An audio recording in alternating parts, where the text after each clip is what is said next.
మీకు కనిపిస్తలేదు, ప్రజలకు కనిపిస్తుంది. ఎందుకంటే ఒక యాంగిల్లో పనిచేస్తున్న వాళ్ళకి నేను కనిపించాను, కానీ ప్రజలకు కనిపిస్తుంది. చెవెళ్ళ అనేది నా ఇల్లు. చెవెళ్ళ పార్లమెంట్లో ఉన్న ప్రతి ఒక్కరు కూడా నవ్వాలి. అది వికారాబాద్ కావచ్చు, తాండూరు కావచ్చు, మహేశ్వరం కావచ్చు, షెల్లింగపల్లి కావచ్చు, రాజమండ్రి కావచ్చు, ఏదైనా చెవెళ్ళ మొత్తం మా ప్రాంతంలో ఉంటాం. ఖచ్చితంగా ప్రతి కోణాల్లో నేను కనిపిస్తున్నాను. మా అభ్యర్థి విజయానికి నేను, నాతో పాటు మా గౌరవ శాసనసభ్యులు, మాజీ శాసనసభ్యులు, పార్టీకి సంబంధించిన నాయకులు అందరూ కూడా ఈరోజు బీఆర్ఎస్ పార్టీని గెలిపించారని మా అందరితో పాటు ప్రజలకి ఎక్కువ కోరుతారు. మొన్న మోసపోయి ఉన్నాము, అన్ని రకాలుగా చెప్పారు, మాటలు చెప్పారు, కానీ ఒకటి కూడా పనిచేయలేదు. కాంగ్రెస్ పార్టీకి ఒళ్ళు దగ్గర పెట్టుకొని పనిచేయాలంటే, ఈ ప్రభుత్వం పనిచేయాలంటే ఖచ్చితంగా గల్లు దాచి వాత పెట్టాలనే ఆలోచన ప్రజలకు వచ్చింది. చాలా ఆ రిజల్ట్స్ రేపు ఎన్నికల్లో చూపించబోతాం. ఈ 45 గంటలు కేసీఆర్ పైన నిషేధం టీఆర్ఎస్ కాంగ్రెస్ బీజేపీ చేసిన కుట్ర అనుకోవచ్చా? 100%. ఎందుకంటే అంతకన్నా దారుణమైన మాటలు ప్రధానమంత్రి గారు వాడారు. అంతకన్నా దారుణమైన పదాలు రేవంత్ రెడ్డి గారు రోజు వాడుతూనే ఉన్నారు. మరి అవన్నీ కనిపించలేదు, ఇది మాత్రమే కనిపించిందంటే కుట్రని.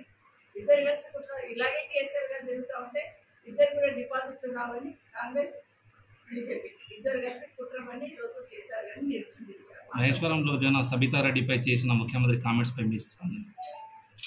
అంటే గౌరవ రేవంత్ రెడ్డి గారు మనం మాట్లాడుతూ ఒక మాట చెప్పాడు, పొద్దున ఒక మాట, రాత్రి ఒక మాట. రేవంత్ రెడ్డి గారు ఒకటి గుర్తుపెట్టుకోవాలి, మహిళల గురించి మాట్లాడుతున్నప్పుడు ఆర్థికంగా మాట్లాడాల్సిన అవసరం లేదు. మన గద్వాలు వెళ్ళినప్పుడు ఏం మాట్లాడాడు, డీకే అన్నా కానీ పండబెట్టి కొట్టుకుంటూ పోతాం. నిన్న నా గురించి మాట్లాడుతూ పొద్దున ఒక మాట, రాత్రి ఒక మాట. వీటి నిజంగా నేను మాట్లాడుతున్నప్పుడు, మహిళల గురించి మాట్లాడుతున్నప్పుడు ఒక సంస్కారవంతంగా మాట్లాడడం నేర్చుకుని ముఖ్యమంత్రి గారు. నిజంగానే ఈ మాటలకు అర్థం ఏంటనేది మీరు మా అక్క అన్నారు కదా, అక్కగా చెప్తున్నాను. మహిళల పట్ల మాట్లాడుతున్నప్పుడు పొద్దున మాట, రాత్రి మాట మాట్లాడేది మా అక్క అన్నారు కదా, ఇంటికి పోయి మా మరదలు గీతను అడగండి ఎట్లా మాట్లాడతారో చెప్తారు. ఎందుకంటే మాట్లాడుతున్న సందర్భంలో మహిళల విషయంలో మాట్లాడుతున్నప్పుడు కొంచెం జాగ్రత్తగా మాట్లాడారు. ఏది పడితే అది మాట్లాడిస్తుంది.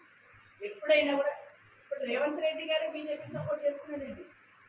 ఎందుకంటే పబ్లిక్ మీటింగ్లో కొండా విశ్వేశ్వరరెడ్డి చాలా మంచోడని వచ్చింది. అంటే నీ పక్కనున్న రంజిత్ రెడ్డి మంచోడు కాదనే కదా. ఇక్కడే బీజేపీకి సంబంధించిన క్యాండిడేట్లను గెలిపించడానికి రేవంత్ రెడ్డి గారు ఎన్ని రకాల ఇబ్బందులు పడుతున్నారు, ఎన్ని రకాలుగా కృషి చేస్తుందనే దానికి అర్థమైపోవాలి ప్రజలందరికీ.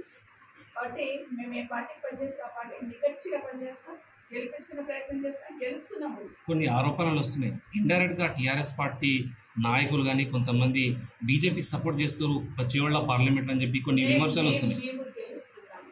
బీఆర్ఎస్ పార్టీ అభ్యర్థి కాసాని జ్ఞానేశ్వర్ గారు బడుగుల గొంతు చెవెళ్ళ పార్లమెంట్ నుండి గెలిచి పార్లమెంట్లో బడుగుల గొంతుగా ఎంపించబోతా ఉన్నారు. ఇక్కడ జ్ఞానేశ్వర్ గారు ఒకరే కాదు, తెలంగాణ రాష్ట్ర ప్రజలను కూడా ఆలోచించాలి. 12 సీట్లు ఉంటే 17 సీట్లలో 5 రిజర్వేషన్ సీట్లు పోతే ఎంపీ సీట్లు, 12 సీట్లలో 6 బీసీలకు ఇచ్చినారు మా కేసీఆర్ గారు.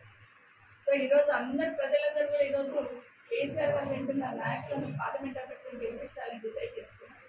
ఇప్పటికైనా తెలంగాణ ప్రజలకు ఒకటే వింటారు, బీజేపీ వాళ్ళు గెలిస్తే బీజేపీ నాయకత్వం చెప్పిందే మాట్లాడతారు, కాంగ్రెస్ వాళ్ళు గెలిస్తే కాంగ్రెస్ పార్టీ చెప్పినదే మాట్లాడతారు.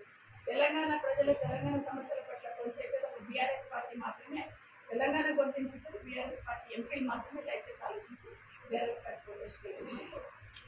కార్యకర్తలు ఇంకా ప్రజలు క్లారిటీతో ఉన్నారు. టీఆర్ఎస్ పార్టీ ప్రచారంలో ఎక్కడో వెనుక కనిపిస్తుంది. అందరూ క్లారిటీతో ఉన్నారు, తెలుస్తుంది.